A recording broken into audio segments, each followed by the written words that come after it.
আমি আর অনির্বাণ চলেছি সুশীলের বাড়ি। সুশীলের নাকি খুবই শরীর খারাপ, তাকে তাড়াতাড়ি হসপিটালে ভর্তি করতে হবে।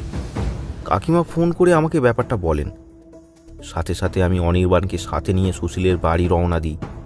সুশীলের বাড়ি পৌঁছে দেখি আরও অনেকেই এসেছে।